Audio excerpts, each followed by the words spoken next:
ஆக்சுவலாக பப்ளிக் எக்ஸாமுக்கு water bottle எடுத்துகிட்டு போகலாமா எடுத்துகிட்டு போகக்கூடாதா, இல்லை எனக்கு தண்ணி தாகமாக இருக்குது குடிக்கலாமா குடிக்கக்கூடாதா, இல்லை யாருனா தண்ணி எடுத்து வந்து கொடுத்தாங்கன்னா குடிக்கவா வேணாமா, இந்த மாதிரி நிறைய டவுட் இருக்கும். இந்த டவுட் எல்லாமே கிளியர் பண்ணுறது தான் இந்த வீடியோ.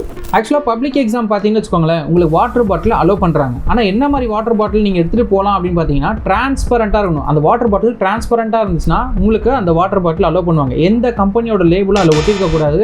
அந்த மாதிரி வாட்டர் பாட்டில் உங்ககிட்ட இருந்துச்சுன்னா நீங்கள் அந்த வாட்டர் பாட்டில் எடுத்துகிட்டு போகலாம். அங்கே போயிட்டு தண்ணி குடிக்கலாமா வேணாமா அப்படின்னு நீங்கள் கேட்டிங்கன்னா தண்ணி தாகமாக இருந்துச்சுன்னா குடிச்சிக்கோங்க, ஒரு பிரச்சனை இல்லை. ஆனால் அந்த தண்ணி குடிச்சு ஆக்சுவலாக வந்து ரெஸ்ட் ரூம் அந்த மாதிரிலாம் போகிற சிச்சுவேஷன் வந்துருச்சுன்னா உங்களுக்கு யாருன்னா அந்த ரெஸ்ட் ரூம் டைமில் உங்களுக்கு யாருன்னா கூட்டு போயிட்டு தான் கூப்பிட்டு வருவாங்க. அதெல்லாம் ஒரு தேவையில்லாத ஒரு டைம் வேஸ்ட்டு. அது தேவையில்லாமல் எனக்கு தெரிஞ்சு தேவையில்லாமல் ஒரு சிக்கல்னு நான் சொல்லுவேன். நான் ஆக்சுவலாக உங்களுக்கு தண்ணி எடுத்துகிட்டு வந்தே கொடுப்பாங்க. உங்கள் ஒரு கிளாஸுக்கும் தண்ணி எடுத்துகிட்டு வந்து கொடுப்பாங்க.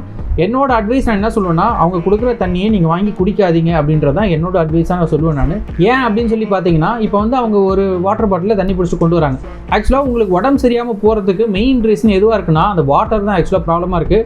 ஏன்னா உங்களுக்கு நீங்கள் வீட்டில் ஒரு விதமாக தண்ணி குடிச்சு பழகிருப்பீங்க. சடனாக அங்கே வேறு ஒரு தண்ணி குடிக்கும்போது உங்களுக்கு அந்த இடத்துல வந்து ஒத்துக்காமல் போகிறதுக்கு அதிகமான சான்சஸ் இருக்குது. ஆக்சுவலாக அந்த வாட்டர் பாட்டிலில் தண்ணி எடுத்துகிட்டு வருவாங்க. எடுத்துகிட்டு வந்து உங்கள் டேபிளில் ஆக்சுவலாக வைக்கிறாங்க அப்படின்னா எனக்கு தெரிஞ்சு இங்கே வைக்க வேணாம் அப்படின்றத நீங்கள் சொல்லிவிடுங்க. ஏன்னா தவறு எதனா விழுந்துச்சு அப்படின்னு வச்சுக்கோங்களேன், அது ஓப்பனில் இருக்குது, தவறு எதனா விழுந்துச்சுன்னா உங்கள் பேப்பர் ஆக்சுவலாக இதுவாகிடும். அந்த மாதிரி சிச்சுவேஷன் ரேர் சிச்சுவேஷன் நடக்கிறதுக்கு சான்ஸ் இருக்குது. அவ்வளோதான் இந்த வீடியோ. நம்ம சேனலை மறக்காமல் சப்ஸ்கிரைப் பண்ணிக்கோங்க. எல்லாரும் பப்ளிக் எக்ஸாம் சூப்பராக எழுத ஆல் தி பெஸ்ட்.